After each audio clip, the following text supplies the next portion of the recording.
नमस्कार। ESPN 9 news आप देख रहे हैं। आपके साथ मैं हूं अक्षय अग्रवाल। बहुजन समाज पार्टी की प्रमुख और उत्तर प्रदेश की पूर्व मुख्यमंत्री मायावती ने पिछले हफ्ते के मंगलवार देर रात अपने भतीजे और पार्टी के नेशनल कोऑर्डिनेटर आकाश आनंद को उनके पद से हटाने का ऐलान किया था। मायावती ने पूर्ण परिपक्वता हासिल करने तक उन्हें अपने उत्तराधिकारी की जिम्मेदारियों से भी मुक्त कर दिया है। देश में लोकसभा चुनाव के तीसरे चरण की वोटिंग उस दिन खत्म हुई ही थी। वोटिंग खत्म होने के चंद घंटे बाद ही मायावती के इस ऐलान ने पार्टी के तमाम कार्यकर्ताओं, राजनीतिक दलों, राजनीतिक की सभी पार्टियां और विश्लेषकों को पूरी तरीके से हैरत में डाल दिया था। मायावती ने उस रात अपने ट्वीट में लिखा था कि विदित है कि बीएसपी एक पार्टी के साथ ही बाबा साहेब डॉक्टर भीमराव अंबेडकर के आत्मसम्मान और स्वाभिमान तथा सामाजिक परिवर्तन का भी एक मूवमेंट है, जिसके लिए माननीय श्री काशीराम जी और मैंने खुद भी अपनी पूरी जिंदगी पूरे तरीके से समर्पित कर दी है और इसे गति देने के लिए नई पीढ़ी को भी तैयार लगातार ही तमाम तरीके के प्रयासों से किया जा रहा है। मायावती ने ट्वीट करते हुए लिखा था कि इसी क्रम में पार्टी में अन्य लोगों को आगे बढ़ाने के साथ ही श्री आकाश आनंद को राष्ट्रीय कोऑर्डिनेटर को अपना उत्तराधिकारी एक वक्त में पार्टी ने घोषित किया था, लेकिन पार्टी और मूवमेंट के व्यापक हित में पूर्ण परिपक्वता यानी कि पूरी तरीके से मेच्योरिटी, समझदारी आने तक अभी उन्हें इन दोनों अहम जिम्मेदारियों के अलग कर दिया जाता है, जबकि उनके पिता श्री आनंद कुमार पार्टी और मूवमेंट में अपनी जिम्मेदारी पहले की तरह ही निभाते रहेंगे। ऐसे में अब सवाल यह है कि मायावती ने ऐसे वक्त पर यह कदम क्यों उठाया जब लोकसभा चुनाव के 4 चरण बाकी हैं, वो भी पार्टी के स्टार प्रचारक आकाश आनंद के खिलाफ, जिन्होंने पिछले कुछ समय से अपनी रैलियों से बहुजन समाज पार्टी के मतदाताओं के बीच काफी चर्चा में ला दिया था।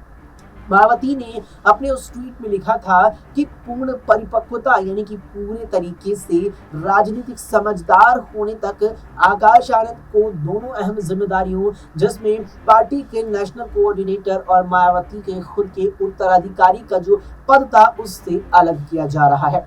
तो सवाल ये है, क्या मायावती आकाश आनंद को राजनीतिक तौर पर पूरी तरह परिपक्व नहीं मानती? अगर वो पूरी तरीके से आकाश को परिपक्व नहीं मानती है तो उन्होंने आकाश आनंद को अपना राजनीतिक उत्तराधिकारी और पार्टी का नेशनल कोऑर्डिनेटर बनाकर गलती की थी, और क्या अब उन्होंने उन्हें दोनों पदों से हटा करके अपनी गलती सुधारी है? आकाश आनंद अपनी पिछली कुछ चुनावी रैलियों में बेहद ही आक्रामक अंदाज में दिखे हैं। इन रैलियों में आक्रामक भाषणों की वजह से उनके खिलाफ चुनाव आचार संहिता के उल्लंघन के आरोप में 2 केस भी दर्ज किए गए। 28 अप्रैल को उत्तर प्रदेश में सीतापुर की रैली में उन्होंने योगी आदित्यनाथ की सरकार को तालिबान से तुलना करते हुए उसे आतंकवादियों की सरकार तक कह दिया था। ये बयान जब आकाश आनंद ने दिया था तो उनके इस बयान पर कड़ी आलोचना की गई थी। साथ ही कहा गया था कि वे वाकई में राजनीतिक रूप से अपरिपक्व है। इसके अलावा आकाश आनंद ने लोगों से कहा था कि वो ऐसी सरकार यानी योगी जैसी सरकार को जूतों से जवाब दे। इस आक्रामक भाषण पर हुए मुकदमे के बाद ही आकाश आनंद ने 1 मई को औरैया और हमीरपुर की अपनी रैलियां रद्द कर दी थी। पार्टी की ओर से कहा गया है कि परिवार के एक सदस्य के बीमार पड़ने की वजह से ये रैलियां रद्द की गई हैं, लेकिन राजनीतिक सूत्रों का कहना है कि मायावती आकाश आनंद की ओर से इस्तेमाल किए जाने वाले शब्दों से खुश नहीं है। इस आक्रामक शैली से उन्हें चुनाव में अपनी पार्टी का फायदा होने से ज्यादा नुकसान होने की लगातार ही अब आशंकाएं सताने लगी थी। लिहाजा मायावती ने आकाश आनंद को लेकर ये बेहद ही कड़ा फैसला लिया। वरिष्ठ पत्रकार और राजनीतिक विश्लेषक सुनीता आरन ने मायावती के इस फैसले पर एक मीडिया संस्थान यानी कि एक न्यूज ऑर्गेनाइजेशन से बातचीत करते हुए कहा है कि मायावती आकाश आनंद को लेकर ओवर प्रोटेक्टिव है, यानी उन्हें लेकर ज्यादा ही संवेदनशील है। मायावती किसी भी हाल में ये नहीं चाहती कि इस वक्त आकाश आनंद किसी भी तरह की मुश्किल में फंसे, और इससे भी बड़ी बात यह है कि वो इस समय भारतीय जनता पार्टी से अपना संबंध नहीं बिगाड़ना चाहती। सुनीता आरन कहती हैं कि मायावती का ये कहना ठीक है कि आकाश आनंद अभी परिपक्व नहीं है। दरअसल आकाश आनंद ने चुनावों के बीच से ये कहना शुरू कर दिया था कि उनकी पार्टी चुनाव के बाद किसी से भी गठबंधन कर सकती है, यानी चुनाव होते ही बहुजन समाज पार्टी किसी भी पार्टी से अपना गठबंधन कर लेगी। इस पर सुनीता अरोड़ा कहती है कि मेरे ख्याल से उन्हें ऐसा नहीं कहना चाहिए था। वो कहती है कि ये बात ठीक रही है कि बीएसपी के संस्थापक काशीराम भी ये कहते थे कि अपने लोगों के हित में वो किसी की भी साथ जा सकते हैं, लेकिन वो एक सिद्धांतिक बात थी। लेकिन आकाश आनंद ने इसे इस तरह कहा जैसे पार्टी की कोई विचारधारा ही नहीं है। राजनीतिक विश्लेषकों का कहना रहा है कि मायावती और उनकी पार्टी के लिए ये लोकसभा चुनाव पूरे तरीके से करो या मरो का चुनाव है। 2019 के लोकसभा चुनाव में बीएसपी यूपी में समाजवादी पार्टी के साथ मिलकर लड़ी थी। पार्टी ने 10 सीटें जीती थी, लेकिन उस चुनाव में बहुजन समाज पार्टी सिर्फ 3.67% वोट ही मिल सका था। वहीं 2009 के चुनाव में इसने 21 सीटें जीती थी, जबकि 2022 के विधानसभा चुनाव जो उत्तर प्रदेश में हुए वहां पार्टी एक ही सीट पर जीत दर्ज कर पाई थी। चुनाव में इस निराशाजनक प्रदर्शन के बाद बहुजन समाज पार्टी ने भारतीय जनता पार्टी के खिलाफ अपने सुर नरम कर लिए थे। वरिष्ठ पत्रकार और राजनीतिक विश्लेषक शरद गुप्ता कहते हैं कि मायावती के भारतीय जनता पार्टी से गठबंधन के कयास लगाए जाते रहे हैं। पिछले कुछ अरसे से बीएसपी बीजेपी के प्रति काफी कम आक्रामक दिखी है। एक मीडिया संस्थान से बातचीत के दौरान इस पर आकाश आनंद कहते हैं कि इस चुनाव प्रचार के दौरान आकाश आनंद यानी कि मैं एक बेहद ही आक्रामक रूप में रहा हूं।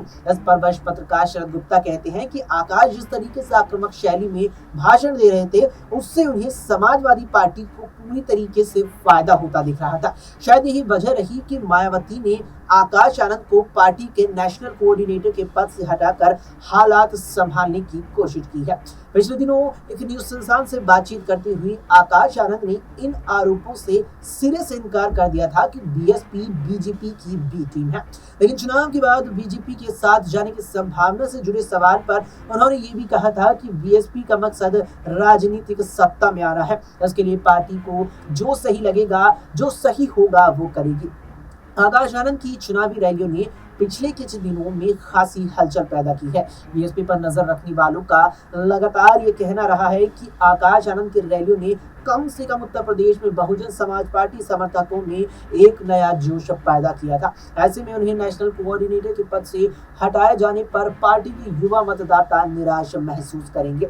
शरद गुप्ता कहते हैं कि चुनाव के वक्त ऐसे फैसलों से मतदाताओं में ये संदेश जा सकता है कि बहुजन समाज पार्टी में अपनी रणनीति को लेकर असमंजस की स्थिति है, यानी बीएसपी साफ नहीं है कि उसे किस तरीके से चुनावी मैदान में उतरना है या किस तरीके से वो चुनावी मैदान में उतर रही है और वो पार्टी से दूर जा सकते हैं, यानी कि जो पार्टी के मतदाता हैं वो पार्टी के यहाँ कार्यशैली को देखकर उससे दूर जा सकती है। दूसरी ओर कुछ राजनीतिक विश्लेषकों का कहना है कि मायावती एक बेहद ही सधी हुई राजनेता है। ऐसे समय में जब बीएसपी का जनाधार लगातार ही उसके खुद के गढ़ उत्तर प्रदेश में कम होता दिख रहा है, तो वो भारतीय जनता पार्टी के खिलाफ आक्रामक रुख अपनाकर अपनी पार्टी को संकट में नहीं डालना चाहती है। सुनीता अरोड़ा कहती हैं कि हो सकता है कि मायावती का ये फैसला फौरी हो। मामला ठंडा होने पर वो आकाश आनंद को दोबारा उनके पद पर ला सकती है। आकाश आनंद मायावती के सबसे छोटे भाई आनंद कुमार की बेटी हैं। वो साल 2017 में लंदन से पढ़ाई करने के आने के बाद ही बहुजन समाज पार्टी के कामकाज से जुड़े हुए थे। वहीं 2017 में पश्चिम उत्तर प्रदेश के सहारनपुर में ठाकुरों और दलितों के बीच संघर्ष के समय वो मायावती के साथ वहां गए थे।